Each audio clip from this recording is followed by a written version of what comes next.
Alrighty, KC Grid Talk, episode number 53. Welcome back to you guys. Welcome back to Alexander Searle, Emery Lida, who is racing this weekend. Emery, how are you feeling? I think, cutting right to the chase, you had, I think, a wild main event on Sunday. Is that safe to say?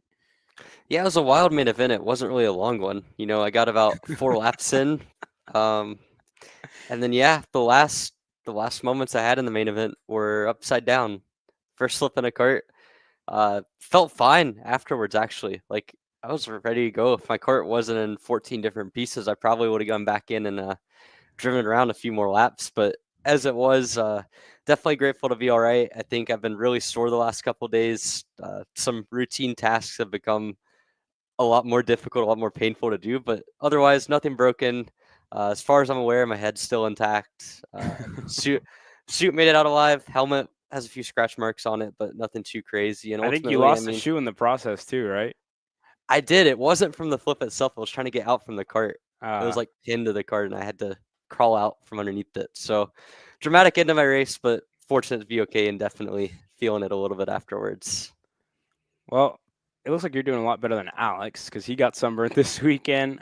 Fell asleep during Thunderbolts, but I think that was just little bit of kind of what we saw during the entire weekend with rain on Saturday, which was honestly a wild day from all of us. A shout out to all of our crew that was out there with the weather, and we were just going through it on the roof. I think DC with eKarting News took a video of me on the roof taking our stuff down before the weather came in. But besides that, it was a pretty good weekend. Alex, kind of thoughts on the weekend before we head into the show. Wet Saturday, pretty cool Sunday, pretty good Sunday. No rain, thankfully. Emery, I got a question for you because now all three of us have flipped here in the show. Yeah. But because I know what went through my mind when I was upside down, my first ever flip, which is actually my first ever race. And it's one of those situations where like, oh, this is actually happening. But like usually, because it's one of those weird, at least for me, when I flipped, it happened so fast. But it's like the most slow motion situation of all time where like you can't believe it's happening and then you're on your lid. And I remember watching because I was watching like your battle when it occurred. Dude, you got up so fast. It's like all the adrenaline kicks in. But I want to know like what was going on through your head when that happened. Yeah, I mean, first off, I don't think I really processed I was slipping until I was like actually upside down. Like it was like I go into the hairpin. I'm not even thinking about like the potential for a crash because of Garzone on my outside. I feel the like shove from behind, which I'll get into later on in the show, and then it's like time. It all happens so fast, and then time just like freezes as you're in the air, and it's like wow. It's like I could remember the exact picture of like just seeing like 20 go-karts coming to the hairpin as I'm like halfway up in the air about to flip over. Then it hits the ground, everything's like going fast, and then from then on it's just a normal like after crash adrenaline rush.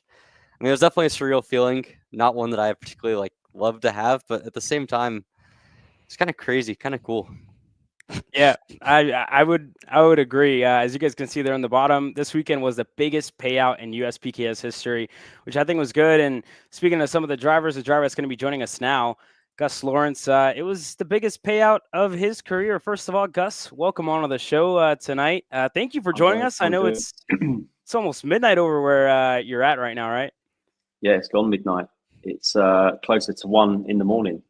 Yeah, it's Well, the 5 hours ahead has caught me out a little bit. Well, we really appreciate you joining us. We know you're back in the UK now, but how was your first weekend being in the States? No, it was good. It was good to be there. There was a lot of differences in terms of how the events run and the pre-grid and whatnot. But it was nice to go over there and meet everyone. Finally meet Kart Chaser. Like obviously I tune in and watch you guys, so it was good to finally meet you. No, it was just good experience. It lived up to everything I wanted it to be. Who'd you meet first on the crew? Who was the first person to approach you? I think it was right. Is it Riley? Riley. Yeah, the photographer. Yeah, when he done the photos for me in the wherever the room was in the Trackhouse Motorplex. Yeah, went and did that, and that was broke me in really. Got all the photos, got me to do some poses. Again, nothing we do back at home, so it was all new to me. So I had to sort of come out my come out my shell really and get on with it.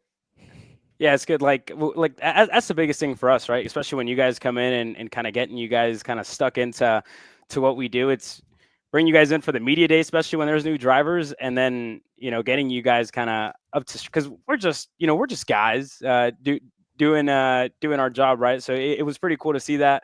I know Henry was talking about you coming over for quite some time, and he was obviously super excited. And you guys know each other from, he obviously works with Alpha Live over in the UK. Yeah, so I actually messaged him just to tell him I was coming over and ask him like what it's like and how to go about a few things. And yeah, he was quite excited for me to get over there. And then he messaged me back maybe last week, a couple of days before the race. And I think he got in touch with you guys to say I was coming to race. So from then on, really. Yeah, and who else did you kind of talk to before coming over here, and either asking questions or asking for a little bit of advice? I actually spoke to Joe Turney. Just conversation, really, just what it's like and stuff, and yeah, just basic conversation, nothing too serious. And his advice was go and get the prize money. So no, that was it, really.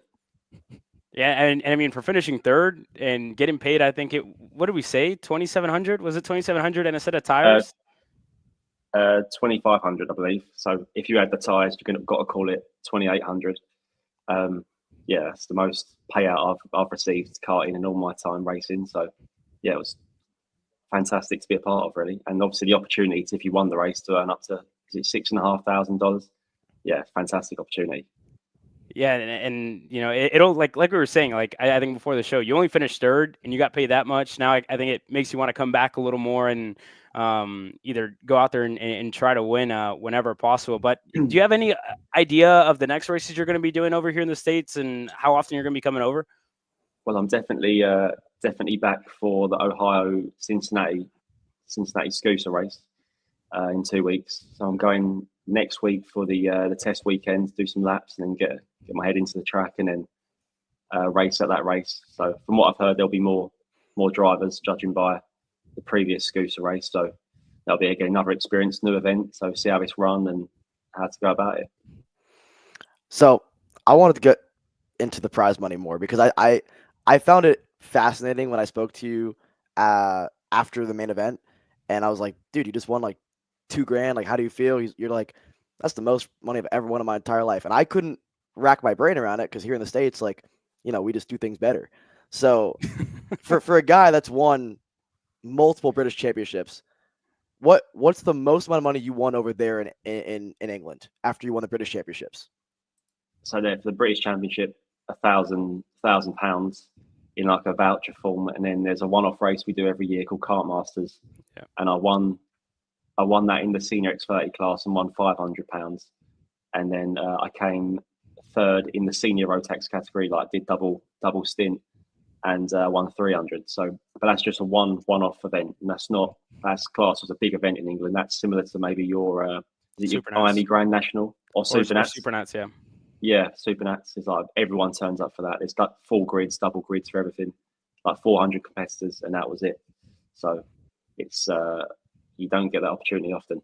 So you won more money finishing third at round two of the USPKS. Then win first and third. Yeah, and doing double duty. Yeah, that's unbelievable. What was your first, like? I know we got into what was your first weekend here in the States like. How'd you enjoy it? But talk about the racing. Like, what was it like being in a Pro X30 class with, the best in the States? Yeah, so for me to come over, it was the same equipment and engine that I run back at home. So again, nothing different there. Obviously, a lot warmer than back at home, 25 degrees plus. Or yeah, obviously, I'm not sure what that is in Fahrenheit, but yeah, racing against names like Norberg and Massimino and Garrison that you see that I watch on TV, I watch on Kart Chaser. To be a part of it and then to be interviewed by you guys, it was pretty cool, really, to be a part of. And obviously all your Instagram and social media, it was cool to be a part of. What are some of the differences? Was there anything where you kind of differences? You got on racetrack, you're maybe heat 1, heat 2. Was there anything that stood out to you in terms of the way these guys race compared to what it's like over there? I'd say the racing was cleaner in America. It was definitely more long-term, like focusing on the end result to get a place for the final. A lot less crashes, like no crashes at all, really. There was obviously that one incident at the start of Heat 1, but once that was out the way, I feel like everybody settled down and got in their stride. And then, I can't moan about the racing. The starts were clean. Obviously, it was a very different starting procedure to what I'm used to. Usually, we're carrying a lot more speed. Like for the first time on Heat 1, I actually got it a bit too quick and got told to go around again. So, but yeah, once I got that out of my system, just calmed it down. Obviously, being off the front row, it's pretty straightforward. You just have to set the pace and get around the first corner. But yeah, watching the races back, like always go back and have a watch and see where I could go better or find some time. Yeah, there was no crashing from behind, so I can't see it being a bad thing. And maybe it's something we should adopt over here, really. Yeah, and I mean, going back a little bit in your weekend, it seemed like it took you a little bit of time to get up to pace on Friday. I talked to Hayden a bit after happy hour, and you guys had kind of a bit of a mechanical issue or setup issue, so to speak, there. But you got into qualifying. I mean, talk me through the 5-lap qualifying process and being able to put together the laps that you did, because I think that was kind of obviously everyone knew coming in how much talent and pedigree you came into, but to put down a burner that was a 10th clear of the field. I mean, walk me through that process. Yeah, well, honestly, from the get-go, I'll start from the get-go. It was just difficult. Like I struggled with the chassis, the handling. Obviously, the few sessions you get on the Thursday afternoon, 4 sessions, got to try and learn the track and get up to speed, and then straight into it Friday before qualifying. There's no time to mess around, really. And the happy hour, again, that's something we don't do at home. Slightly longer session, and wherever you finish, you grid up for the qualifying. The kart handled really quite well in happy hour. I was happy with it, but we made a slight error with the sprocket. We accidentally left the like a wet ratio on it, so perfect for the rain. But on a track like Trackhouse, it's slow down the straight. So I said to my mechanic, the kart's finally good, but we just need to fix that little error. And then literally remapped it for qualifying. Basically, it was unleashed it, and I was happy with the performance. Got fantastic track position. I think it was behind Frankie Mossman on the Kart Republic. He was in the distance, and I just had to get on with it, really, and then pulled it out of the bag. I got a confession to make before we proceed. I was actually on the plane watching live timing on my phone. This was really funny. This is hilarious, by the way, Gus. I have to let you know. And Henry was obviously super excited. We're in the group chat on WhatsApp, and I'm like, man, Henry's gonna lose his crap whenever he finds out that Gus just went P. I don't know, it was 13 in happy hour. Yeah, terrible. I was like, he's gonna crash out when he finds out that Gus is nowhere to be found. And then I'm sitting there. It was obviously like joking around. And then I'm sitting there. It was like 4 minutes before the qualifying session. And then I sit there and then I was like, holy crap, Gus just went pole. Like, what was I even talking about? So yeah, like my comment pretty much aged poorly in like the span of 4 minutes. By the time you like obviously had the happy hour session to the time where you proved me wrong in qualifying, which was like super impressive because Ryan was like putting in good laps. And then you obviously, like you said, unleashed it for the qualifying session. But that was pretty much what was going on the Friday when we weren't there. So it was pretty cool to see. And I was like, there you go. I ate that comment I made to try to get back at Henry for being so excited. But yeah, that was a quite embarrassing moment for me in those 4 minutes. Yeah, it's throughout the practice and testing, it's quite handy having like the main man as your teammate in terms of following copying the data and whatnot and finding out where you're missing. So I guess that definitely helped getting up to speed. And even I was surprised with qualifying. When I went across the line and saw the 46.8 on the screen, I knew all week no one had really been that fast, or even in practice, like Hayden Jones and Ryan maybe scraped a 9 or maybe a high 8. But when I saw a low 8 on the dash, it was a sigh of relief, really. So I knew I'd be there or thereabouts, top 5 at least, or top 3. So, and I was quite surprised when I heard I was first. So that was a good way to start the American experience. How open is like Ryan and Hayden, but really Ryan, how open is Ryan under the tent for a new guy here in the States to come over? Like, is he helpful, or is he kind of like to himself a little bit? No, not at all helpful. I was next to him. My car was next to his in the tent. It was quite tight in RPG because they had their one tent up. And even at the start of the Thursday when I was missing a few temps, he was pointing me in a few directions. And I could obviously overlay his data and see for myself. And even if I wanted to watch his camera, he'd let me do it. There's no problem there. At the end of the day, by the time we get to the final, I think we'd all be there or thereabouts, and it'd be an outright race, which it was. So it's there's none of the trickery involved really. Pretty straight to the point. And I guess I was gonna say, I guess walk me through your mindset in a couple of those heats, but especially in the final where, it kind of evolved into a straight RPG fight. Like how aware of were you of kind of the situation racing against two of your teammates, and kind of did that change your aggression level at all throughout the weekend?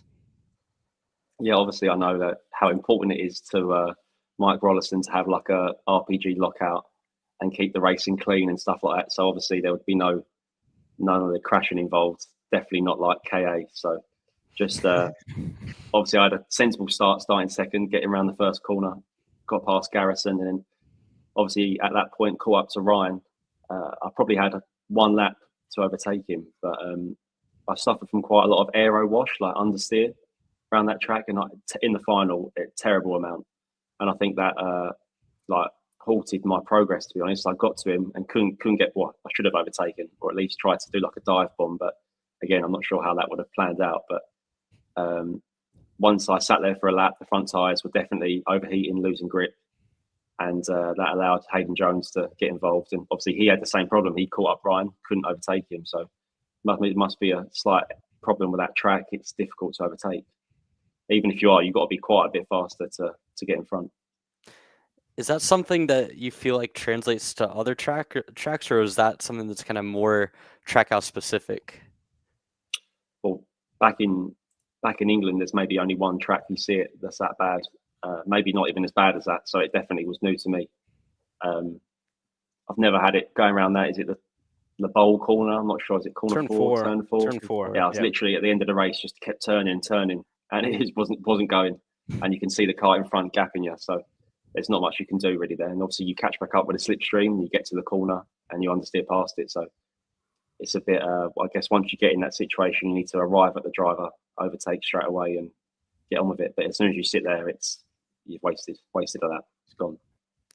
How difficult was it to kind of manage your tires, knowing that you essentially sat in in a dirty air train for 15 to 20 laps of that final?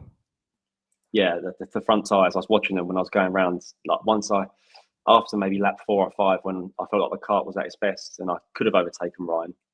And obviously I didn't. And I was looking at the front tires going around, and you could see they're obviously getting like darker and darker, and the graining was terrible. And then my race from then on, that was it planned out. I just lost my momentum and was gradually going backwards. So it's definitely something to take into the future if I ever race there again. Just need to get on with it as fast as possible. Did you feel like you had to get used to, the way the rubber is laid down over here, the way the track surfaces are in comparison to what it is in England? Was that something that you had to get used to at all? Yeah, I think the tyres behave differently because it's so warm. Like even when you mount them on rims, they go on the rims pretty easy compared to back at home where it's cold. Like until we have a high summer, but even then it's not all out throughout the whole day. They definitely behave differently on the track, and you have to manage your like the tyres throughout the race, and especially over the 3 heats for the final. So again, that's something I had to learn quick. Definitely how to push for qualifying and whatnot. And in the longer races, the 20 lap races, I feel like it's definitely more difficult over your way, especially with the heat. So it's something I had to learn, and it's just something to keep in the bag for next time. Gus, next, I want to talk a little bit about you, right? And what has kind of gotten you to the point where you're obviously one of the most decorated drivers over in the UK, and then coming over this year, getting the opportunity to race over here in the States. When did it all start for you? How, walk us through the story when you first started driving to, your junior days, and then getting, that connection with Paul Fletcher at PFI, and then to coming over here in the States finally. Yeah, so I started karting pretty early, to be honest. I started when I was maybe 7, and it was just a kart off eBay, maybe like a $400 kart type of thing, engine and kart complete. And there was actually a track not too far away, so we used to just go down there Saturdays and just go around, like pull the cord and off you go. No meaning to it, just going round and round. And then from then on, just racing at like the local club events and whatnot in my like nearby area. But you can get to 3 or 4 tracks within an hour, so it's not too bad. And then gradually going up the ranks and competing into like at PFI Paul's track. They do quite a good club championship there where you race throughout the summer, and you race against 50 drivers. So although it's not classed as like a British championship, the drivers that attend it are pretty good, and it's a good standard to compete at every month. And then maybe when I started to race for Paul when I was 20, the year of COVID. So until then, it was pretty relaxed karting, really. I used to just go with my dad in the back of the trailer, and we used to just do it for fun. And then racing for Paul, having like the budget we have and doing the racing we do, it allowed me to win what I've won and definitely improve on my driving and win the championship. So everything I've won, I owe down to him, really. Yeah, and then you did the World Championships last year. How did that go for you? Obviously, that was a home race for you guys. Yeah, so we would never do that race. Obviously, it's totally different to what we normally do. But being at PFI, it was rude not to. Like, it was a great experience. So at the Champions of the Future the week before, I finished 4th, and I had a good race with Joe in the final. Obviously, he won that round. It was a great experience to be a part of. Go around at the front, good screen time and whatnot to race against everyone. Got to meet all the manufacturers. So again, something you only see on TV or see online, and then to be racing amongst them, it's pretty cool. But unfortunately for the World Championship, the qualifying didn't quite go to plan. There was a crash in front of me in qualifying, so my best lap in the 5-lap qualifying didn't really play out, and I qualified 55th overall out of maybe 100 or so. And in the final, finished 11th in the rain from last, so like 28th on the grid. So not a bad show from there, but obviously I wish I was a part of the race at the front, really, which there was no reason why I couldn't have been. It was just how the event played out, unfortunately. And getting here to this past weekend, how did the deal to come over here, with Mike, how did that kind of come about? Yeah, so obviously I don't have no contact with them at all beforehand, and it was through Martin Stone and his mechanic Dodge. So I'm good friends with them back at home, and they put me in touch with Mike, and then we just sort of worked it out through there, really. But it's quite cool to be a part of. Definitely. So I'm racing again, in Ohio. So hopefully I can show them what we've got and try and have another podium. Yeah. So was it Martin's idea to kind of bring you over, or was it like a want from you to come over and race here stateside? Yeah. So I've wanted to race in America for definitely a few years. I've watched it on Kart Chaser for a couple of years. So definitely something is just having the time and obviously getting it put together. So I was thankful for the opportunity. Really, it was definitely good to be a part of. And I want to hear. On the same topic.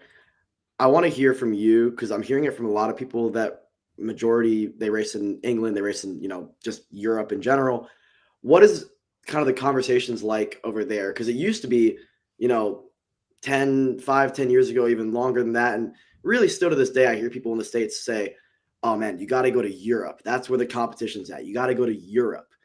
It seems like now, the past 2-3 years, the Europeans want to come here. Is that what it feels like when you're back at home? Yeah, if I spoke to any driver, do you want to race in America? They'd say yes, for sure. Like, there's no reason why not. Don't get me wrong, when you race at home, like in England, there's for X30, we get maybe for a big race, we get 45, 50 drivers, which is probably similar to what you guys get. And when you race abroad in Europe or Belgium, you might see double that. But it's just the same old stuff, really. It's no different. But when you come to race over with you guys, we get all this, like the Kart Chaser, the grid talk, all the interviews. It's like a proper sport. You feel like a sportsman. And obviously, karting, I guess, over here is regarded slightly differently. I feel like you guys make it its own sport with the prize money, and you feel like a proper racing driver, I guess. And who would not want to be a part of that? It's pretty cool to be a part of. How's the reception been at home from like people who either watch you this weekend or even your parents that were kind of watching everything, from home, really? Yeah, obviously the time zone, the 5 hours ahead. When I put it on pole and woke up the next morning, obviously early doors, my phone was going crazy. Yeah, so many notifications. Everyone was quite pleased for me, and especially with like the Kart Chaser pole and like your headshot and whatnot. It's proper, yeah. So it's only positive views, really. Everyone was happy for me, so can't moan about that. Yeah, and I guess next, one of the interesting things that me and Alex were talking about, I think it was yesterday on the drive to the airport, Alex, we were kind of talking about it back and forth. Ryan made a comment saying that, for a lot of us, I think in the sport now that are, been doing this for since the start, really. It's almost like it's not either a hobby, but it's more of like it's a lifestyle, right? It's like the way that we live our lives day after day, and it kind of becomes your life. Do you feel like that's kind of who you are now, like that karting's become a little bit or a part of your identity and how you go day by day? Yeah, it's like my phone. I got home yesterday and my phone's flat out. People ringing me, talking about the weekend just gone, and then on the other hand, I'm talking about the weekend arriving. It's just I think you've got to be successful in this sport. You've got to be obsessed with it. I think you can go, like some drivers, they go racing on the weekend and they might have a few weekends off, whether that's obviously down to like finances or whatnot. That's understandable, but I think to be a winner and to be like a consistent front runner, you need to be obsessed to do that. And I think no doubt if you ask all of the front runners, they have the same mindset and they go about the same stuff week in, week out, looking forward to the coming weekends. What's a week in your life kind of look like back at home? So your average week, I might be up to some days coaching. I do quite a lot of coaching around Paul's track, or there's another track in the Midlands we do a lot at called Wilson Mill. So I do that maybe 2 or 3 times a week, let alone driving on the weekends. And then again, filling the days working for the family business, helping out. So not non-stop really. And then before you know it, we're racing on the weekends. The next week goes past, we're racing again. Might have the odd weekend off here and there, but out of the 52 weeks in the year, I can probably race over half of that. So it takes over your life really. But again, you've got to be obsessed with it to be a part of it. So if you're not, it's not for you. How do you, if you're somebody who needs it, how do you kind of sometimes step away for a weekend, or do you? Because I know a lot of the talk last year on our show was how busy our schedule got throughout the summer, right? We call it almost like the summer burnout because of here we have the main series, right? The Stars Championship Series, USPKS, SCUSA, and it gets to a point where I think there was a moment last year, Caleb, what was it, like 9 weekends in a row? It was a lot. Oh, yeah. And again, we love it. We're all obsessed just like you. Yeah. But at some point, right, if you need like a unwind, do you feel like you need some of those weekends? And if so, like what is your way of kind of getting away from the racetrack for a weekend? Yeah, don't get me wrong. It is nice to have a weekend off. It does catch up on you. You need to have a Sunday lay-in, get up a bit later. But yeah, just out with the family, really, out with the family and the girlfriends, and just doing normal things, just whatever that is, whatever you get up to. Just not karting, but no doubt. Say there was a race on, I'd probably tune in on the slide, tune in and watch it while we're waiting in a restaurant or whatnot. So, and then before you know it, you're back out again. So it's don't get me wrong, it is nice to have a rest, but we all miss it, so it's hard to stay away. It is. Honestly, on my off weekends, I usually end up going to a go-kart track and driving, and that to me is an off week. But you're not really ever, I feel like, getting away. I was off 2 weeks ago for the Stars Championship Series, and I was watching the whole time. So I'm like, again, it's almost like an obsession. And obviously we heard from Ryan and from you now. It's the way that I think we've finally learned to live, and now it's just like a moment of I guess accepting all that. I'm trying to get I don't want to get too deep into it because it's like nobody cares, right? You put your head down and you go to work. Like that to me is like the way you got to do it. But it's like it's been, I think, super cool, especially over the past couple of years, right? Like you see a lot of the guys that are starting to come over. First, I think Brandon was one of the first ones that we saw come over here. Joe was here that year too. Harley came over here. You talk about Caden McQueen, who was over here obviously at the start of the year, or is here now. It's the British invasion, dude. Yeah, like we were kind of talking about this, and I was messing around with them whenever Kai was here at the start of the year too, and it's like, dude, like there's so many of you guys now, like they just keep coming, right? And Brandon Carr jokes around, he was like, well, we're not here to take part, like we're here to take over. Do you feel like you've kind of joined that, select group of British guys who's come over to race in the US, and you guys come in with that mindset of like, we're going to come here and like kick some ass, Yeah, it's just another race, isn't it? No matter where you go in the world, it's you're there to do the best you can. So definitely I thought for the weekend, for me, the weekend, it was okay. Obviously, we all want to win, and I thought I missed a bit of speed in the final to do that. Obviously, I had that heat, that win in the wet heat, which was definitely a bit more like home. We do a lot of wet driving back at home, so it's pretty straightforward, really. And yeah, I'm just constantly thinking now when I go back to the next race, just try and go to better, really.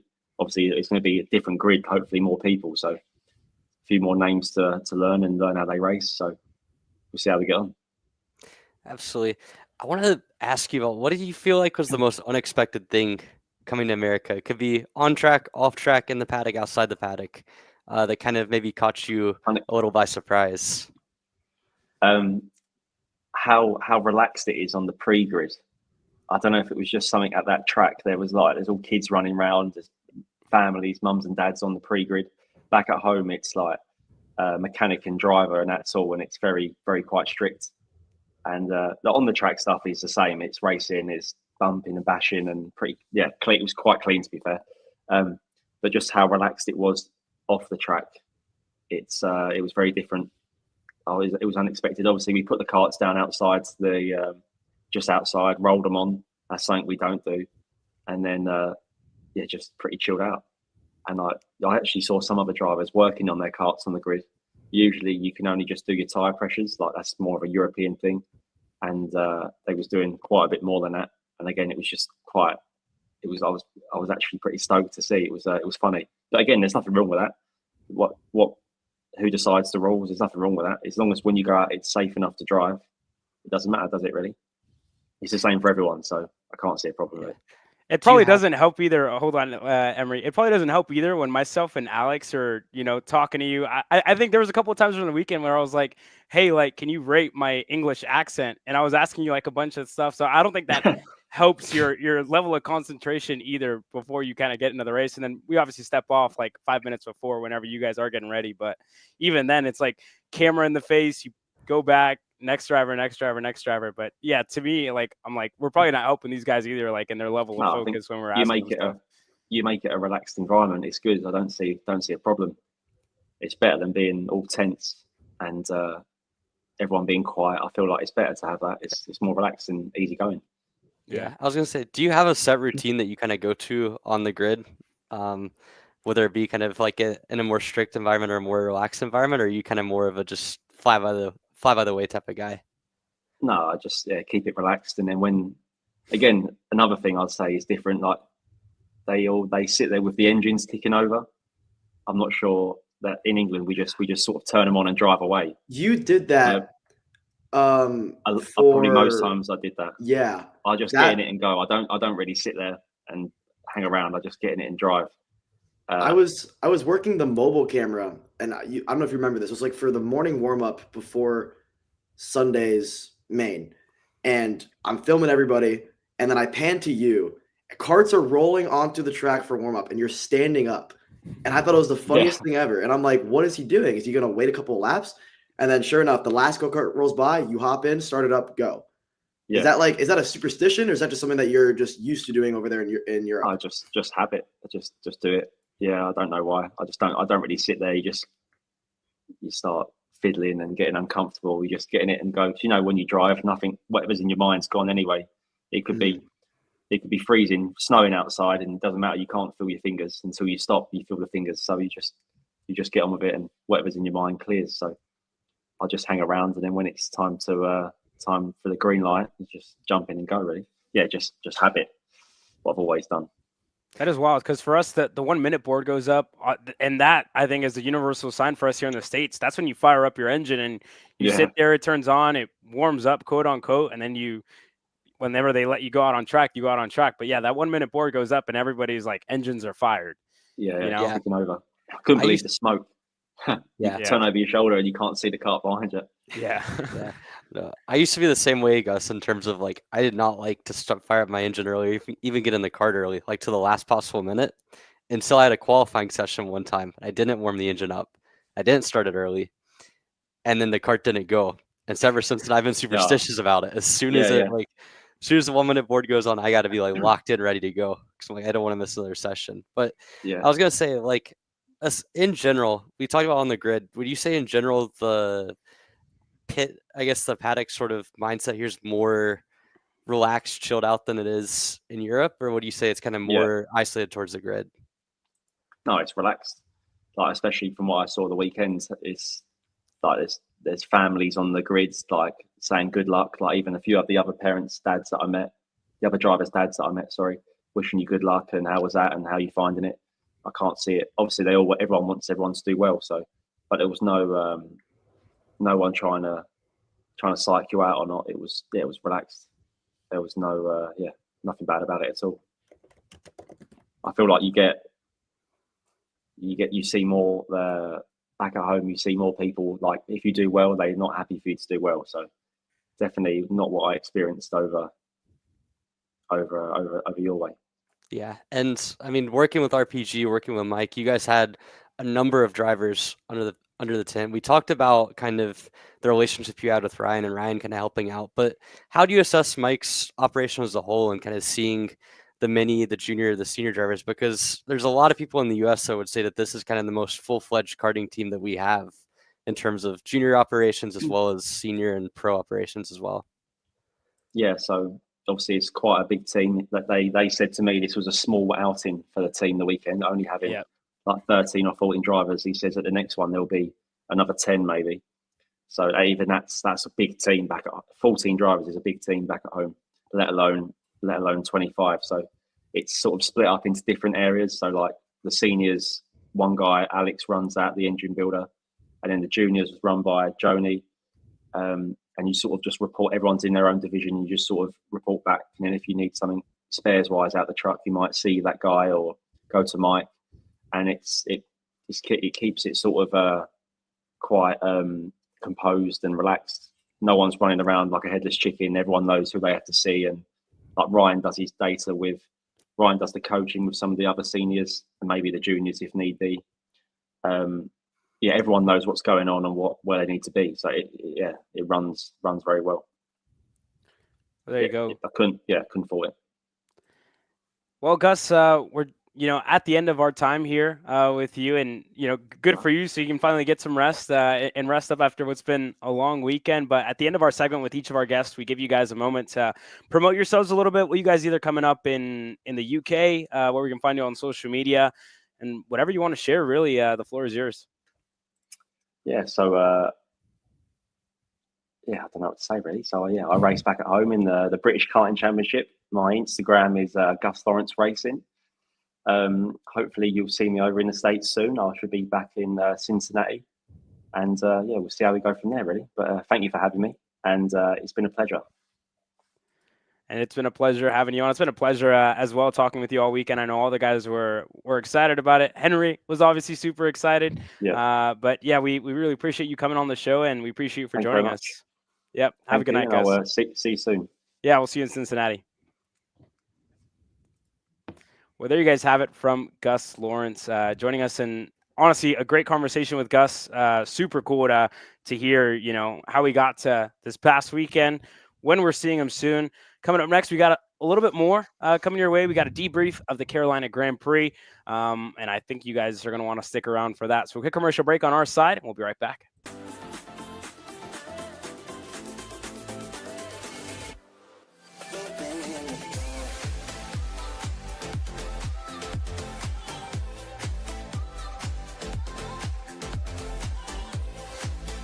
Are you looking to take the next step in your racing journey? Well, look no further than PitFit. With 2 locations in Charlotte, North Carolina, and Indianapolis, Indiana, PitFit trains drivers all the way from grassroots level karting to IndyCar and NASCAR, with top-of-the-line personalized coaching to improve physical and cognitive fitness. For more information on programs, check out PitFit on Instagram or Facebook today.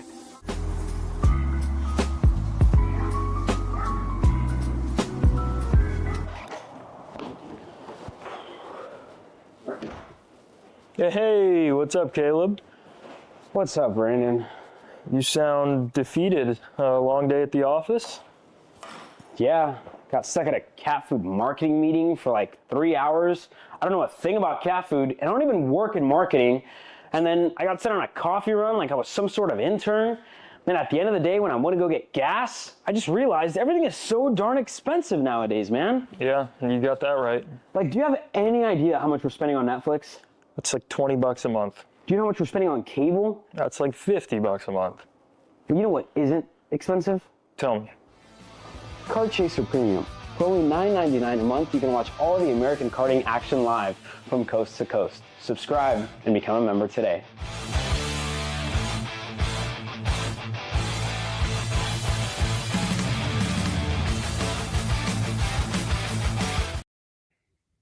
Alrighty, welcome back to KC Grid Talk, and I really wish we had the audio of Xander saying on many years ago of a KC happy hour. It's about to get spicy here.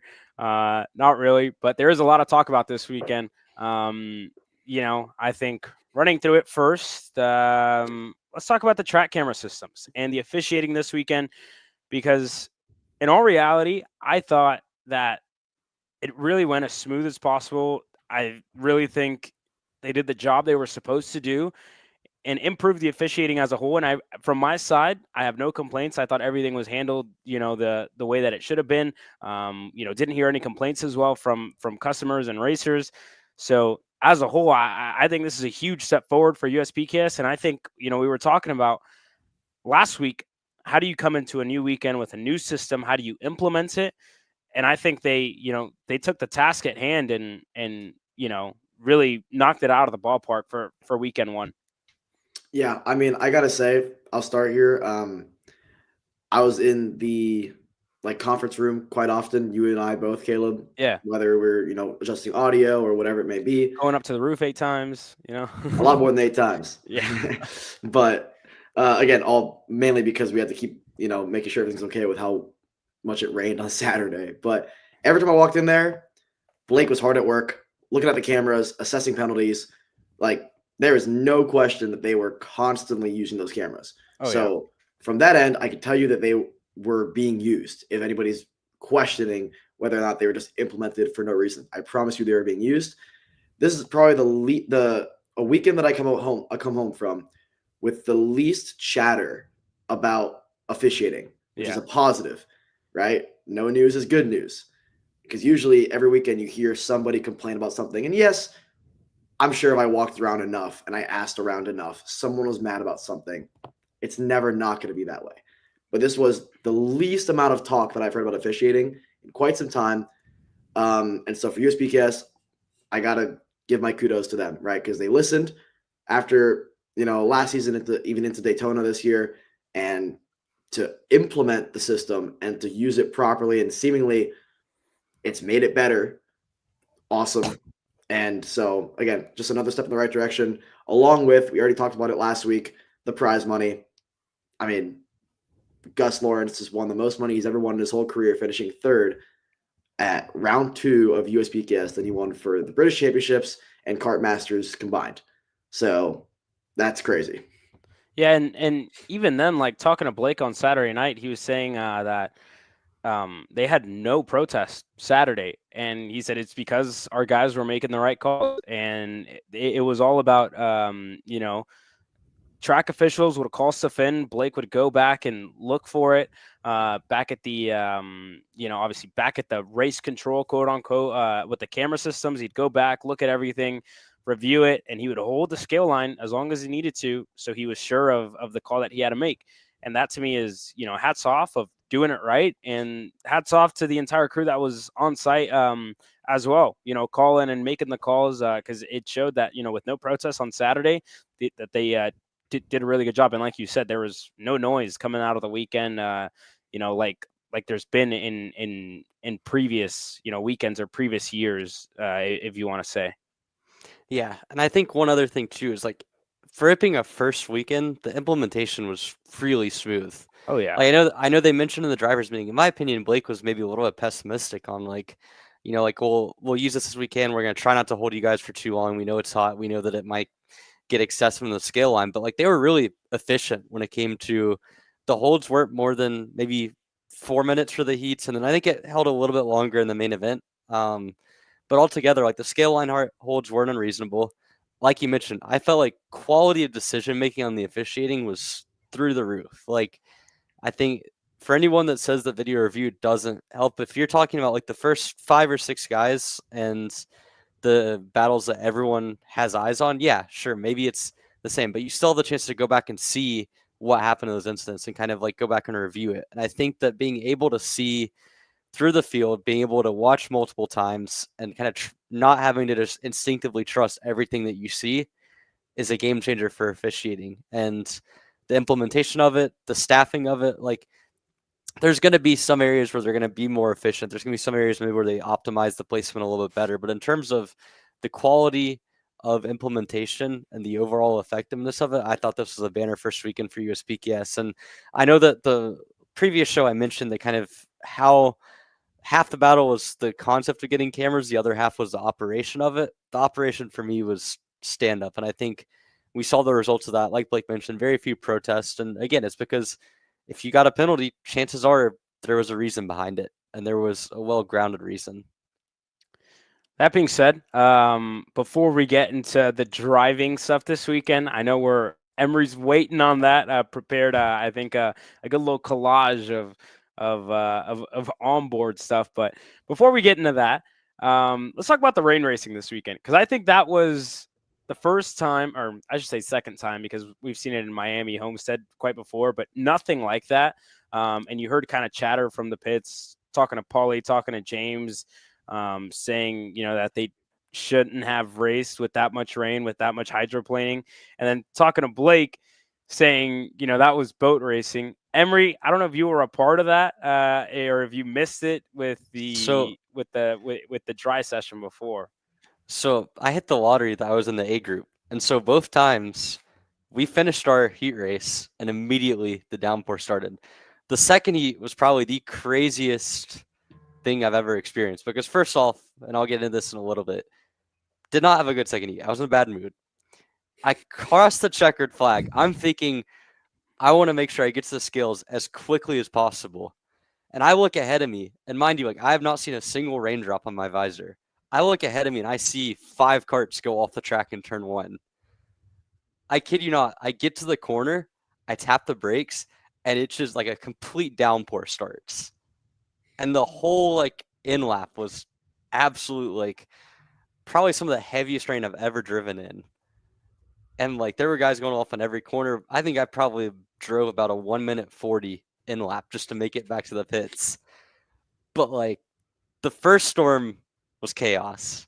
And definitely like watching some of the onboards for the second heat, like the broadcast did a good job, I felt like, of kind of showcasing just how poor the visibility and just how poor like the track conditions were. But if you watch the GoPro from some of the guys that were in the second heat in particular, the third heat I felt like was maybe a little bit more manageable for those guys. But the second heat in KA, in the, like, I think it would have been B versus D, like you could not see anything. There was hydroplaning halfway down the straightaway. And I mean, I felt extremely bad for a lot of the drivers that were in it that simply, like, by a really no fault of their own, now had to do a full session in an absolute downpour, hurt the engines as a result of it. And I mean, I do think that visibility got to a point where the safety was an issue. And that was one thing that, like, I'm usually very much on the, like, we should go racing, like, you kind of have to accept the risks. But I think the camera broadcast, as well as sort of the, like, outside view, didn't completely grasp just how difficult the spray was to manage. And like, for example, my teammate in this one, Shea Aldrich, got in a pretty gnarly crash with Gavin Bailiff in turn 3, where Gavin spun it, Shea hit him kind of head on.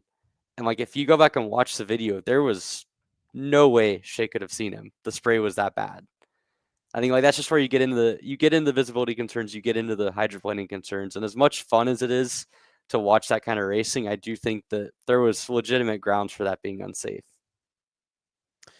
Next, we talk about the dirt runoffs, which was new at Trackhouse, Emery. And speaking of Trackhouse, actually, officials and people who obviously work there and manage the facility, those dirt runoffs, there used to be a big drop off. I think it was in 6-7 on that right side. We've done rentals there.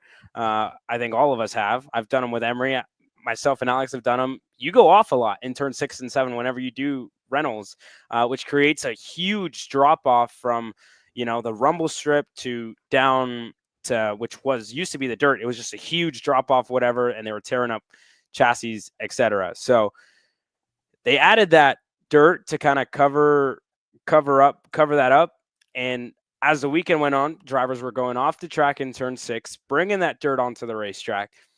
And like we saw in K Junior, it got, to a point where we had a red flag race because, it was just pretty much undrivable. You had half the field go off the racetrack. But I will give a huge shout out to USPKS on the way to handle it at Trackhouse as well, for taking quick action, and one, realizing that we had a red flag the race. 2, we had to give our juniors a sustainable amount of time to go back and to fix, go-karts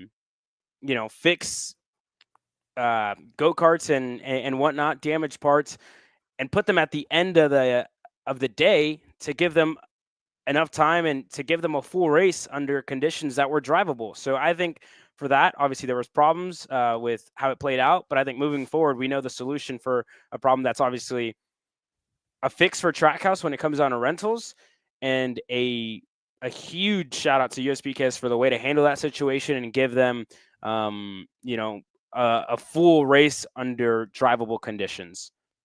Yeah, I think this is something that first off, on the dirt, I don't think it's as much on the added dirt as it is just the way that turn 6 is, especially when you have mixed conditions and people are running off and you're tracking dirt back onto the track. That sort of corner profile has always been notorious for bringing on mudslides into the hairpin, where like someone will run off the track in like a mixed condition race, bring mud onto the track on the entrance to 7. And then that whole entire stretch from 7 to the hairpin is ridiculously slick. And, we saw it to a degree on Saturday before we got into Sunday. There was a couple of times there where the mud from turn 6 to turn 7 made it difficult to drive. I've had it in the hundreds and hundreds and hundreds of laps I've ran around that place. I've had a few times in a few races in the club level where we've had guys go off in turn 6, come back on and bring mud on well before they added the dirt in. So I don't think it was necessarily as much on the added dirt. It certainly would have made it easier for that to be an issue, but I think it's more so a corner issue. And I think ultimately USPKS made the right decision in bringing in the barrier. Quite honestly, something I felt like they should have done well before. And this is not just USPKS. This is Stars. This is Immigrants. To me, the idea of having that concrete runoff go straight into dirt kind of dilutes the purpose of having said concrete runoff. Like, if you're not going to put a barrier anywhere there, I agree with not having it like sticking out, not having it like all the way up towards the rumble strip, but having a barrier kind of separating the dirt from the concrete runoff is a good move in my book, because it prevents you from having the guys kind of tracking it back onto the racetrack, and also it adds more profile to that corner. It's something I was talking to Oliver Hodgson about at the club race a few weeks ago, and it was also something that I mentioned to Nick Johnson as well, is that like when they had grass back out of turn 6 a few years ago, before they eventually added concrete to it, the corner profile was completely different. You entered at slower speeds, and honestly, I felt like it made the corner a little bit safer to drive, and B, prevented a lot more of some of the incidents that you see kind of between turn 6 and turn 7. So for me, I feel like this was a good change to bring in the barrier. The actual red flag incident in K Junior was very unfortunate. I think that it's always, when you have mixed conditions like that, when the track's already dirty, when you have 45 to 50 drivers on the track at one time, all it takes is one guy in the midfield to make a mistake and go wide or get pushed off. And then there's 20 or 30 guys behind him that have no idea how dirty the track's about to be, have no reference. And for how bad the situation was, for how that's probably the worst corner in the entire U.S. to have that situation happen, I think USPKS did a pretty good job handling it. I think, honestly, the biggest gaffe in all that is having a light pole on the exit of a flat-out corner. And unfortunately, USPKS has no bearing on that decision, and nor does anyone over the last 13 years. But yeah, either way, like, some small things on the weekend that I think were handled super well by USPKS. Obviously, the rain is one of the things unprecedented. We have to go racing, and I think that's a conversation for a later date. But that being said, Emery, the floor is yours, my man. Wow, putting me on the spot on this. So I think the biggest thing for me this weekend, if in case anyone hasn't heard from the first few minutes of the show or like social media or anything, is I was back in the seat for the first time in 8 months on a national weekend. And as Gus said, it's hard to come back to race at a high level when you're not in the seat very much, because you're racing against guys that are doing this every single weekend. They're in the seat a lot. And as such, what you see kind of in one weekend coming back into it for the first time in a while is maybe different than what you see from the outside. And I think this weekend I was fortunate enough, I kind of got a chance, both good and bad, to see racing in 3 different parts of the field, basically, because I had 2 heats where we were able to finish in the top 5 in KA. I had another heat where I ended up back in the middle part of the midfield. And obviously in the final, I ended up upside down and watching it from the sideline. So I got a chance to see a lot of the racing in KA. And I talked to a lot of people throughout the weekend too that kind of saw the X30 racing, which I think is an important preface to this. Is X30, yes, it was a boring race. Yes, it was objectively maybe the worst race at Trackhouse we've seen in a while in X30. But the quality of driving, the quality of racecraft, outside of one incident between Enzo and Austin Garrison in the final, and one incident between Paulie and Dalton in Heat 1, which was really, in my opinion, a very unfortunate incident, everything else was extremely high quality in X30. And that is to be commended, because it's not every day that that happens. I think it was a really good reflection of the driving that we had. Objection, Caleb? No objection. But I will say, like, me and Alex were actually having this conversation Saturday night. I think it was, Alex, whenever we were just talking about watching the races from the sidelines, and you either watch a KA class compared to an X30 class, and everybody in X30 that was in the top 6, and I'll, it's this all goes on equipment, power, whatever you want to say, like, call it. It was just so much finesse in X30. Me and Alex are going back and forth about this, but you like look at the X30 driving, and you see finesse, right? Like you see them drive with finesse, and the driver with the most finesse is going to go out there and win the race. Well, Which I feel like it's not the same case. Well, I guess it could be, but it's just a different. I don't want to take away from Emery's like bit here, because it's gonna get good for those watching. But I'm gonna kind of reiterate what Caleb's talking about a little bit. Like, first of all, I actually disagree with you, Emery. I think the race, at least for me, I love those kind of races where it's like high speed chess matches of like, you kind of knew Ryan was going to win just based off of how the air wash was treating drivers. But I love that back and forth battle. Like, I love taking a 10th out, gaining a 10th, taking a 10th out. Like, that is pro X30 racing. Like, those guys giving it everything and not dropping an inch off the track, right? Like that's the biggest argument that me and Caleb were having, not argument, but like discussion we were having Saturday night back at the Airbnb of like, man, you watch these X30 drivers and it's just, it looks like they're driving at 80%. Yeah. It looks like they're driving at 7 to 8 tenths, but somehow still on the limit, right? But like, God, it looks so easy. And then you go to like, I don't know, a KA race, and these guys, 100%, especially the drivers towards the front of KA, we know they can compete at a high level in X30. They've proven it. Paulie's proven it. James has proven it. A lot of these guys have proven it. But you watch the way they race, and it looks like they're competing for 10 grand. It looks like that's what I would expect the racing to look like when there's money on the line, right? Yeah. Whereas the class that actually has money on the line is the class that is more precise, more timid in the racing. But we know they're giving it everything, but it's just the way you have to approach the level of racing that they're at. Yeah. Well, I would say a little bit of a rebuttal on that in terms of the like finesse versus power and just sheer like looking like you're on the ragged edge. If you're not driving a KA damn near to the ragged edge Yeah, with it's the different. way Yeah. with the way that the Reds are now in terms of the actual driving. Now the racecraft side of it is the whole point of this. I'm going to get into in a second, but the actual driving, I would say you kind of have to drive You can push a it harder. KA. Yeah, you kind of have. Well, you don't.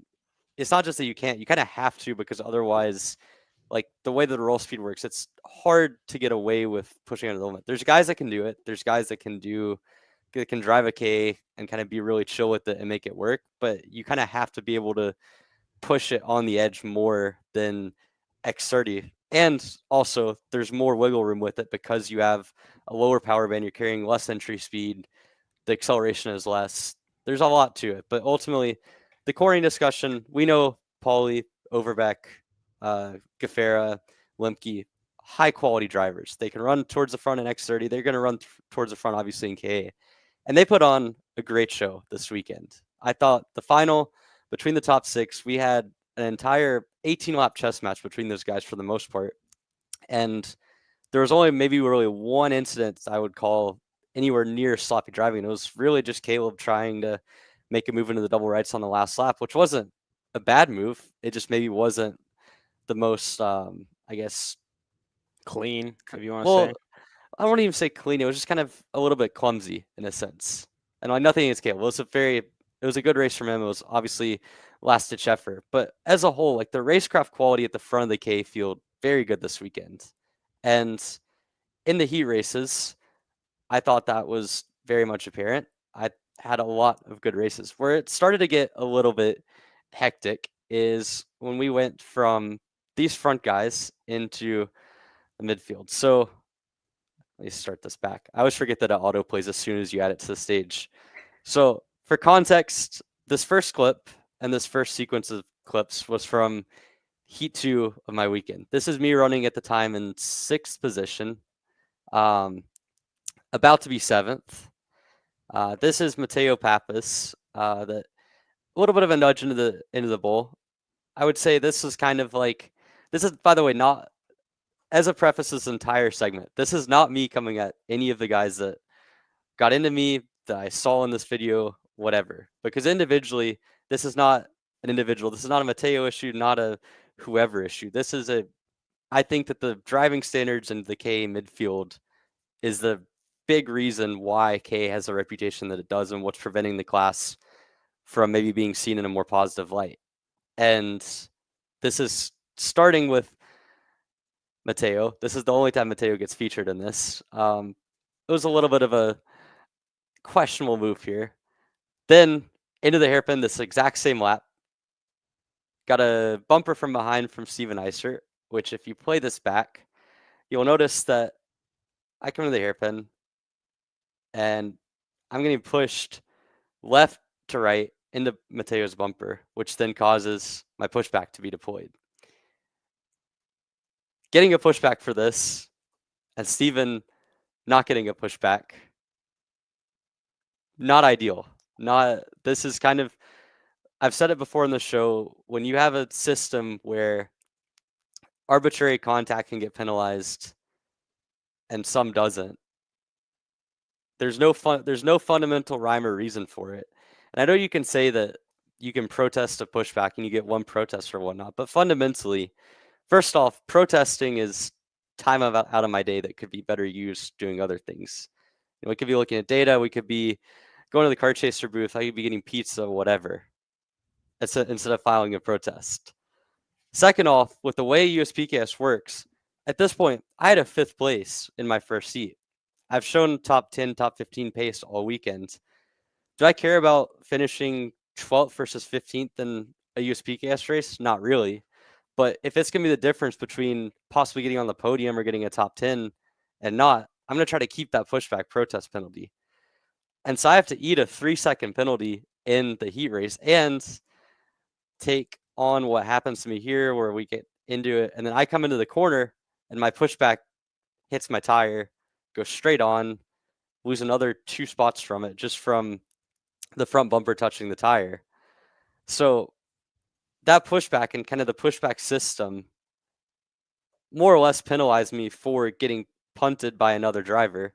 And the way that the USPKS appeal system works kind of dissuades you from protesting that, which, again, this is not a USPKS thing. It would be the same process with any other series, any other situation in the United States, that fundamentally the pushback is meant to make officiating more black and white, but instead you end up in situations where actual aggressors don't get penalized at times, and then you get penalized for very mundane contact that I had no control over, and it's difficult to really keep that officiating. Now, this is the final bit from Heat 2, the final bit from my race on this one. Mauricio Hernandez received a 3-position penalty for this contact, and again, I think not dirty, not malicious. I actually spoke to Mauricio a little bit about this contact afterwards. This is not something that I'm saying, and I'm going to go back because this is into the next clip. This is obviously drastic effects for my race. That was kind of like the cherry on top of it. But it's a discussion that we had, me, Xander, a few other people had back in the day, of like, when you're the first person making a pass into a corner, you're kind of not expected to leave the room on the outside. But when you're the second person in, it's kind of like, where's the person getting past supposed to go? Because I'm 4 tires off the track here. I can't exactly just back out of this. He's on the rumble strip. He's Well, it's also it matters what corner follows, and the next corner you would actually have the preferred line, right? So if it was like one of the situations where it was, a left into another left, you could argue, okay, maybe Emery, you should have backed out of it more, right? But in this situation, for me, like you said, because it happens all the time, no matter what class you're in, no matter what level of racing you're at, it's becoming more and more popular. The guy who's making the pass first tends to run you out of road, and the guy on the outside knows that. But if there's like a second or a third guy, when does it stop, right? When the guy, if you're getting trained, the 5th guy in line shouldn't be allowed to run you out of road, right? Like at some point, the guy getting past should have a right to the same amount of road as you. Yeah, exactly. And it's kind of like where, like, for me at least, I saw Machado making that move into the hairpin. I expected that. I gave him room. I kind of opted out of the corner a little bit to kind of give him space to ensure that this sort of situation doesn't happen. And then we still end up in this situation because I simply don't have anywhere to go. And this is not a Mauricio thing. I think the officiating kind of spoke for itself a little bit because he did go to protest, and I don't think he won it.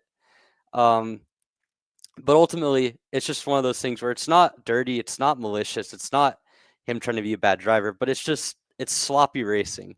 Where we speak to finesse, like, generally speaking, drivers that have experience, that have kind of the right mentality of those situations will recognize that it's a Heat 2. And ultimately, like, as much as it hurt me, and that was definitely up until Sunday, the down point of my weekends, it doesn't help any one of those situations to create unnecessary risks like that. And I think that's the element where, if you don't go in with that kind of a really aggressive approach in KA racing in the midfield, you're going to get chewed out alive. And unfortunately, that happened to me quite a bit in the second heat. But that's enough about me for the time being, because this is the start of the third heat. And this is where things get interesting. This is Enzo Vimontian, Shea Aldrich down the back straightaway. Caveat of Enzo hitting the dirt on the straight that certainly would have made this a little bit more squirrely. But this is some of the stuff that, if you don't have the onboard, you would never realize just how close we were here to a really sketchy incident. And again, I'm not even sure this is really more on Enzo. I would certainly say he's trying to angle himself down to kind of force Shea down a little bit. He clips the dirt. It shoots him more drastically than what he was going to go for. But that was a sketchy start. I pushed Shea through, maybe a little bit aggressive on the push. We survive. Also, that water on the edge of the bowl, really slippery. The next 5 corners was quite an experience to drive.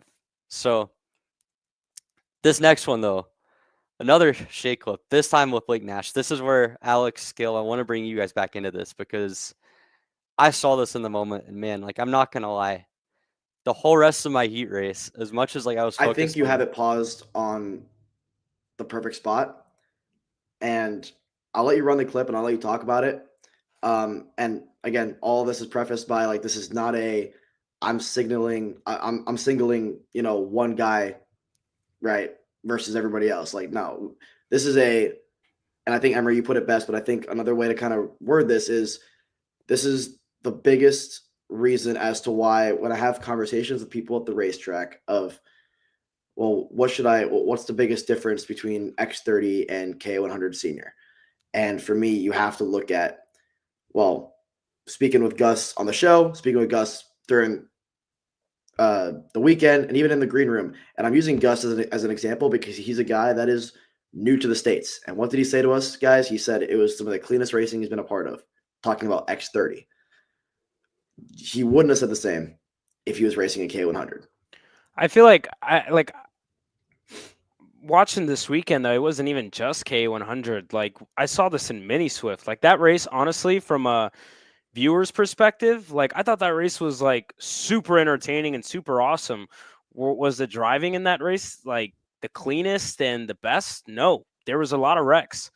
Same thing with KA Junior. Like, you see a lot of, like, moves where I would almost consider a double move, and I really like Blake. Like, me and him have a great relationship on track. Like, not even on, because I'm not on track, but like off the track, like talk to him. But it's just like an example of like stuff that was kind of going on this weekend. And I don't think it's just even in K. Like I said, we saw this in Junior, X30 Junior, saw it in Mini Swift even this weekend. But you don't see it out of your pro class. So why are we doing it? My question is, why are we doing it? On the lower categories, like why is this like getting normalized? And I'll let you play the clip here, Emery, but it's quite evident, right? Like I think this weekend more than previous weekends, we saw a lot of reactionary moves, and maybe like what we talked about earlier in contact, like that stuff's part of racing, but like reacting to, I think, somebody making a move on you, and when they already have that run and trying to close that door, like that's just, to me, that just breeds incidents, and that just breeds contact whenever you do try to avoid stuff like that. Like, I get it. Like, we're all racers, right? Like, we all want to hold a spot. Like, I've done that before, but in rental carts, I would never do that in an open wheel situation where I could hurt myself or somebody else even, right? Because as much as we say that, racing is a sport and we want to go racing and, take the bumpers off, quote unquote, whatever. But racing in all reality is for the most part a non-contact sport because of the severity that we can get into when it does cause contact, quote unquote. Yeah. And again, this is not me going after Blake. I mean, Blake has had his fair share of clean races. And again, you look at everyone else in the category. This is not a Blake Nash exclusive thing.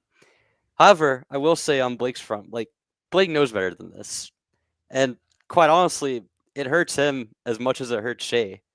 Like, you come into the corner here, and he loses 4 spots, I think, as a result of this. Shea loses 7. And it essentially takes both of them out of what was going to be an easy top 6 result in the heat. And it's just, like, Blake's looking right at Shea. He knows he's coming. He looks at Shea after Shea's already started to pull out to pass. There is absolutely no reason to make a reactionary move here. It's honest, like it's self-destruction in a sense, and he got a 5-place penalty for this that got overturned. I thought USPKS was extremely lenient, and then again here, this is another move into the bowl, where again, it's not dirty. It's not like Blake is just like going out here being like, oh, I'm gonna wreck people. I'm gonna be a complete wrecking ball. Was this Saturday or was this Sunday? This was Saturday. This was when it was right before the second storm. So there's still water on the inside of the bowl. And it's like he tries to pass 3 people here. Hits a spot of water. Almost misses the corner himself. Garzone goes almost into the barrier. Shea hits the barrier. I would, in all seriousness, be devil's advocate in that one and say that I think that more than anything is going for a move on the inside and hitting something that's out of your control, and whether that's the patch of water that was on that inside all weekend long with rain, whether you call it overnight. So I see why the clip before could be an issue. I don't know. I'm on the fence about this one. Again, it's not me saying that he's dirty. It's not me saying that this is some like egregious move, but yeah, and like I'm not saying that either. I'm but I think you come into the corner there. You've raced that track for 10 laps at this point, and in the words of Juan Pablo Montoya back in 2004, you've got to be either blind or stupid to not see that there's water on the inside. And like, there are 3 carts that he passes into the corner, right? He passes Shea, he passes Hudson, he passes Garzone as well. At a certain point, when you make that aggressive of a move, there's a reason you're able to try that, you know? You're not suddenly going to be that much more ballsy than the rest of the competition. Mind you, a double Supernats winner from last year, a guy that was second at Stars 2 weeks ago, and another driver in Shea that's been really quick all year. Those guys know what they're doing, you know? It's not me saying that that's a dirty move. I think that's a much less of an issue, like decision-making wise, than the move into the hairpin. But just because that it's difficult conditions, just because it's intermediate, shouldn't excuse just clumsy or reckless decision making. Because again, it doesn't help anyone else here. It certainly doesn't help Shea. It doesn't hurt Garzone, or doesn't help Garzone, and it doesn't help Blake either. He loses a spot to Enzo in the process. Should that be penalized? Should it not? I don't know. But as a result of this, like, you just look at the product, you look at what gets brought out on stream. You look at a guy in Blake who is an extremely talented driver that has every right to be in the top 5. It's like, why are we doing this to the product of KA Racing? Why are we doing this to the product that we're bringing out? It's just decision making that you simply don't see in top of the line kart racing. And I don't want to spend more time on this incident itself, because I think like you mentioned, to be fair, Caleb, I think this is the most like borderline of the ones that are in the second part. But penalty or not, dirty driving, definitely not. But it's reckless, it's clumsy, and it's really, I think, a synopsis of like, this was a messy heat, even as someone that benefited from it. Obviously, Shea was upset here. Now, into the main event. This one happened well behind me. This one was not on the KC broadcast because this was in 35th, but just watch this play out. This is full speed first off.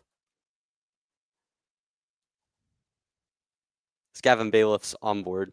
And then watch it again, this time in slow motion. And just count the amount of egregious things that happen. Oh, did it Emery's clipping ability needs to be investigated, I fear. But yeah, you start out with someone hitting the barrier on the exit of 6, coming across into 7. Entire snake train. Someone in front of Gavin here makes a little bit of like a jerk maneuver. Damn, I need to go even further back. Yeah. Just play it all the way through again. Yeah. Yeah. So barrier, swerve, spin,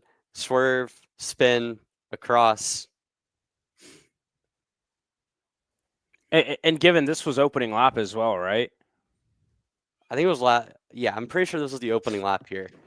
It's just So it's just like, again, like opening lap, but like, especially like in K, I think we saw it more than anything. Like, we're not going to win the race in the first lap, fellas.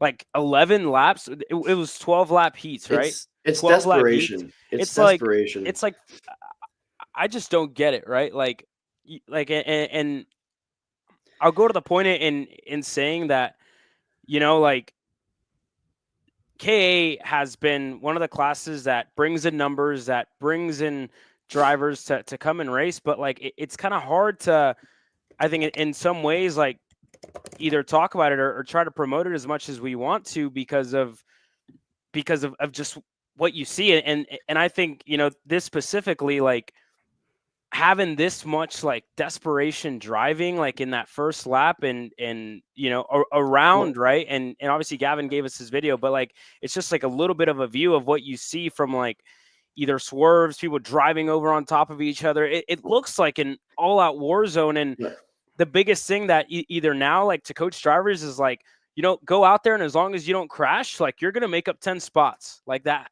That's how Emery, I know you have something to say on this, so I kind of want to ask you, like, how much of this exact situation do you think, and I have my opinion on this, but I want to hear it from a guy that actually like still runs in K to this day.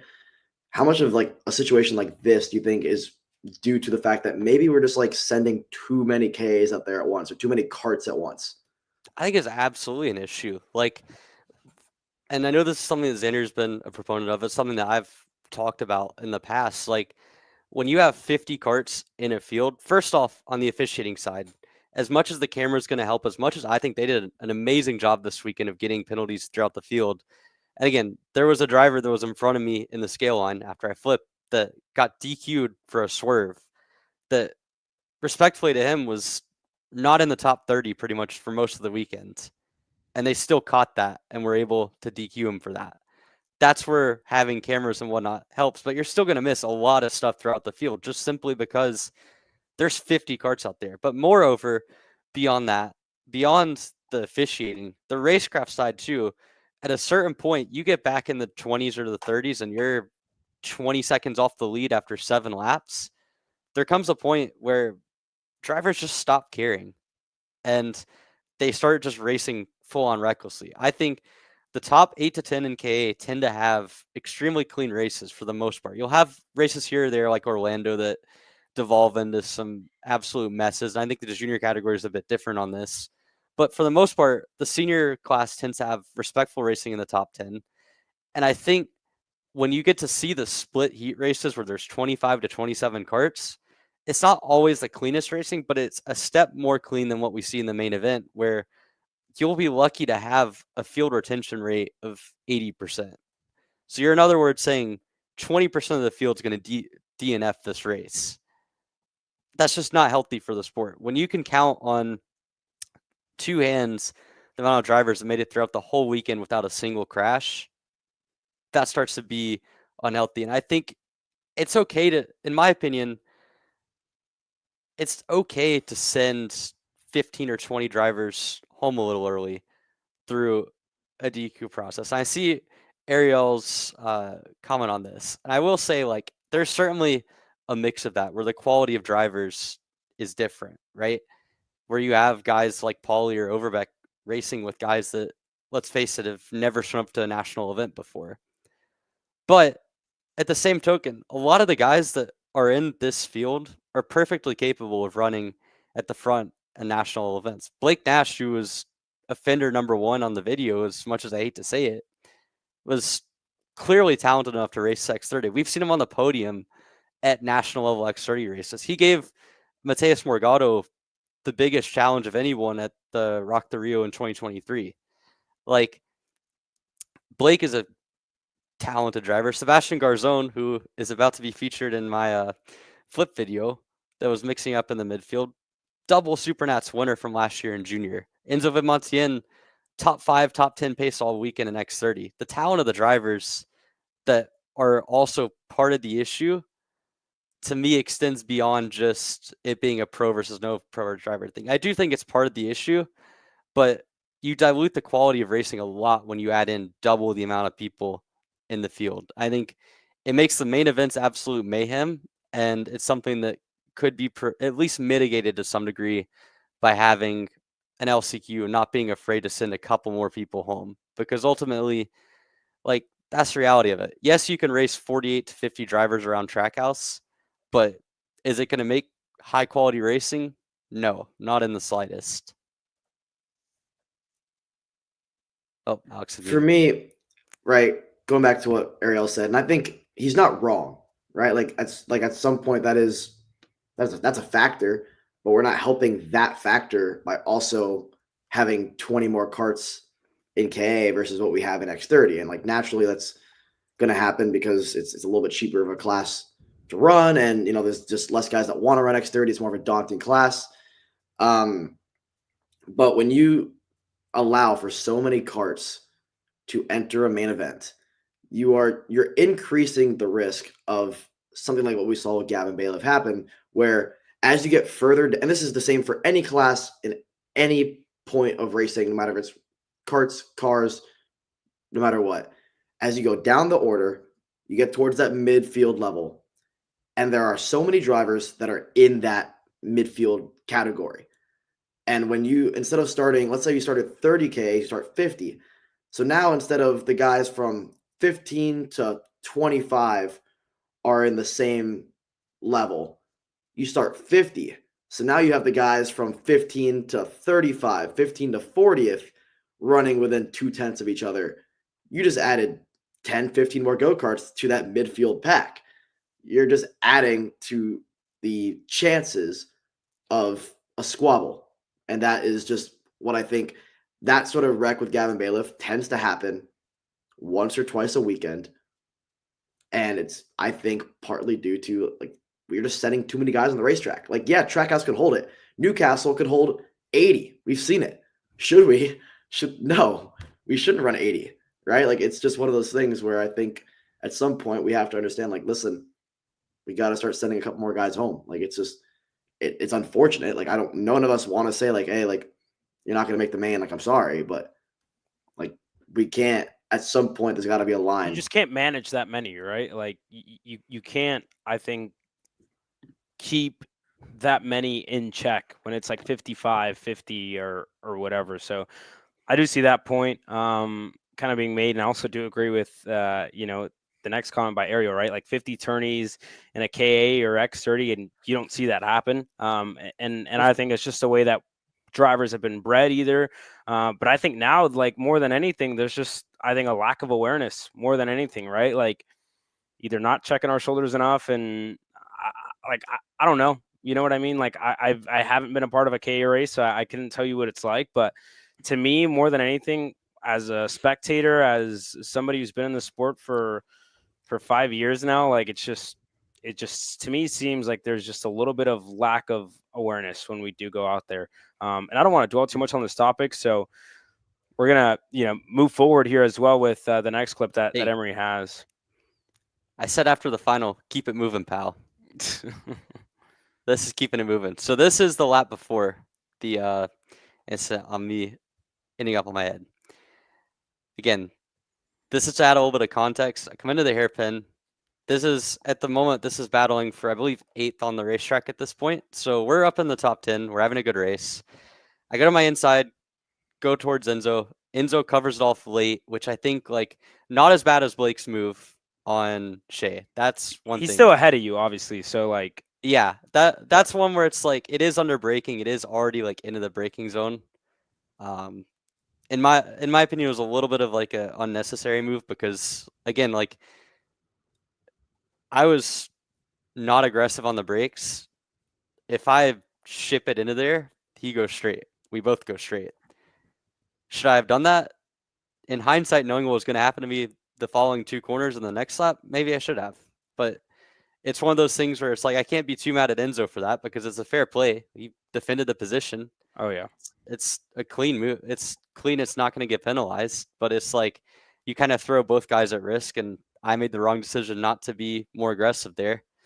Then I got caught on the outside in the double rights, and it just kind of devolves from there. I get stuck on the outside in the marbles. There goes Eli Warren. Here comes Garzone.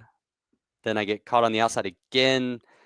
Then it's Lucas Zavo, and then it's Quinn Angeli. So before I know it, I'm down in, I think, 13th or 14th off of one quick scuffle in the hairpin. Would not have been race over, though. But this was race over. So first time through here, into the corner.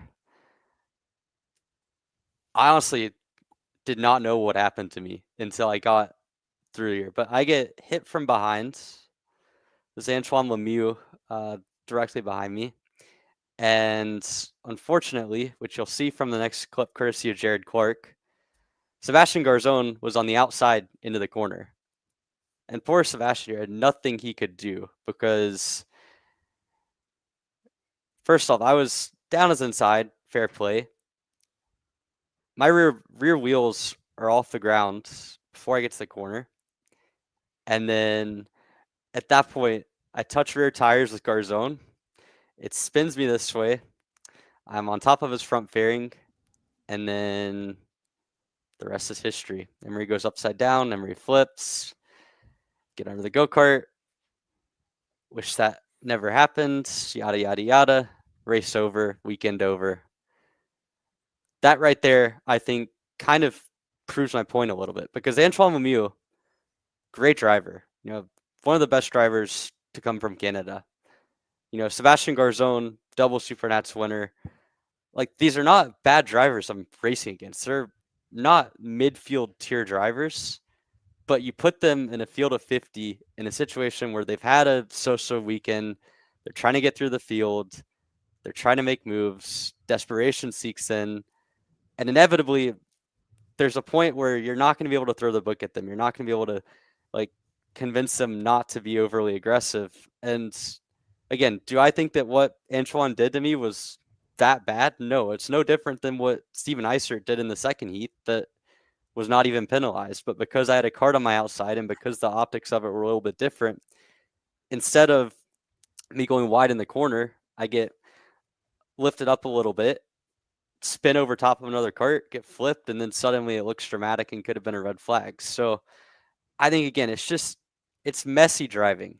And that's my overall point with this. It's not me coming at any one driver. As much as I would say, the penalties speak for themselves, the drivers that did get penalized, I would say, it was fair game in terms of, it's not that I don't think Antoine shouldn't have gotten penalized, but it's not really an Antoine Lemieux problem. It's not a Blake Nash problem.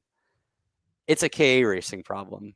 And, I had such a good experience racing at the front of the field this weekend and being at the front of the heats where it really didn't happen a whole lot. But if I was racing 20th to 25th, my tone on the weekend will be a lot different because I saw some of those onboards. I saw how chaotic things got once you got past about 15th. And unfortunately, in the final, I caught the rough end of that a little bit.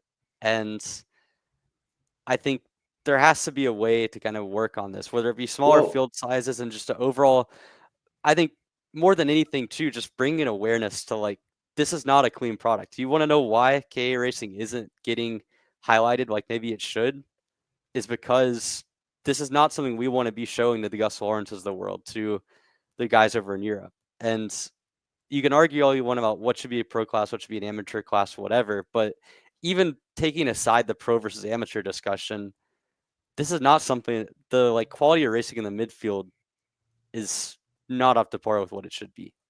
Well, I think you could argue as well, and I want to hear your point on this, Emery, because again, you race KA more than we do. I have, but I don't race karts anymore. So, how much of this also could be a factor of back to your point about X30 versus KA, of the finesse of the driving versus in KA you get away with driving aggressively because you have to with the way the package is. How much of it is because you do get away with it, right? Because in X30, if you race like this for 3 heats, you're done. Heat 3, your tires are cooked. Good luck. Have fun trying to chase down Ryan Norberg with burnt up front tires. Ask Gus Lawrence, right? Just in half of a final, he burnt his tires up enough to where he couldn't challenge for the win. In KA, there's less of a punishment to race aggressively. So I don't know if maybe a solution is a softer tire or what that could be, but I want to hear kind of your perspective on that. Yeah, I mean, I think we need to go back harder on the tire, and that sounds to separate the racing more. Yeah, because I feel like with the softer tire, what we've seen is drivers can drive at the limit more, and part of the issue with X30 is you're carrying more cornering speed. You have more, to get to the level of cornering speed in X30, you would have to have a really, really soft tire to create that level of degradation. So I think the other avenue of creating more off throttle time, separating the field more, there's no secret that in the 2 years that I've kind of been away more than previously, going from the harder tire to a softer tire has been the one biggest difference. I think it has beyond my own personal stuff, which I finally felt like I got the tire figured out this weekend, like the field spread gets so much closer because now suddenly there's less opportunity to lose time, right? Turn 6, turn 11 at Trackhouse used to be corners that you would have maybe a 1/10.5 to 2/10 separation from the best to the worst guys. Now it's a little less than a tenth. The differential in data is less. And so as a result, instead of having 6 or 8 guys that can hang on to a lead pack, you have 15 or 18. And instead of 20 guys that can hang on in the midfield, you have 30 or 35. And it doesn't mean the quality of driving's gone up. It just means that it's a little bit easier to push it to the limit. And I think if you want to add in more finesse, going to a harder tire, forcing the drivers to be able to kind of maneuver the cart more effectively and kind of creating more of a difference between, as Ariel would put it, the pro versus the amateur drivers, like that's where I see the differential. Granted, it's not as simple as just looking at soft versus hard tire because there is some level of skill involved in getting the most out of a soft tire. But for field spread, for like quality of drivers being a differential, you see more of that at a lower horsepower on a harder tire. Yeah, I agree with you completely. I think it's the same argument that we have even down to the Briggs level, where the tire's gotten too soft, the field's gotten too close. It's awesome for the racing. It looks great, but it does create problems. I think it's all valid points. And again, to reiterate everything that we've talked about, everything that Emery's talked about, before we wrap it all up, this wasn't to come at any single driver. It's, again, I think it's just to highlight why, because I get questions all the time. I know the three of us all get asked, and why is X30 the pro class? Why is Shifter the pro class? And I think besides the obvious, which is, well, it's the fastest, right? Which is the way that any pinnacle of motorsports kind of looks at their racing, IndyCar, NASCAR, Formula One, right? It's the top spot, right? That is, at some point you have to be able to, differentiate what a pro class is versus, I guess, I don't want to say an amateur class like Ariel put it, but I guess a non-pro class. But then at some point you have to look at the level of racing and the product that they're actually putting out. And so I don't know if we lost Emery or what. All right. Emery's computer, I know he was texting us about how it's going to die, but it went. So, but we're about to wrap it up anyways, Caleb. And I know you've kind of just been letting Emery talk a little bit here, and this is Emery's little segment. But I know you and I talk about it a lot when we go back to the hotel or the Airbnb, whatever we're staying at. We talk about the different racing that we see. And I think that's the biggest difference, right? And that's kind of the takeaway message from what we just went over for the last almost an hour of the difference between a pro and a non-pro class is the product. And you can't look at, and this is just a taste of what goes on throughout a weekend, right? This is just Emery's point of view.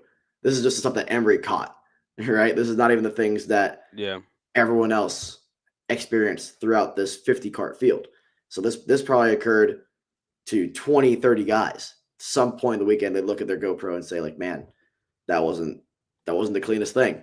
And like, not even that, but like I said it earlier, right? Like we saw, I think, a lot of, I wouldn't say similar stuff, but like we saw, I think, a little bit of the same, either reactionary moves on the straightaways. Like I was seeing stuff like that in Mini Swift, like we were talking about it earlier, Alex. You want to know why? K Jr. and ongoing problem. Well, it's because you watch other people do it, and so then the younger generation is going to do it. Right. Like this is not to look at, because I don't want to look at any of the younger classes and say like, oh, they're doing this wrong, they're doing that wrong. Because if anything, those are the classes where like you kind of expect to see it, right? Yeah. The less experienced drivers should be making moves that look like less experienced drivers. Yeah. Not to say that they're not talented, because when I tell you the micro mini Swift class of this generation is as strong as I've ever seen it, it's awesome. But those are the classes that you would expect to see like a move where you go to the kid and say, listen, like, we can't be doing that when we get up in the ranks. You don't want to see in a senior class, which is the only difference between K100 senior and X30 Pro senior is the two words that preface the senior, right? K100 or X30 Pro. It's the only difference. The age is the same. So that's where the frustration, I think, from us comes from, of like, this is the senior class. We shouldn't be putting on Yeah.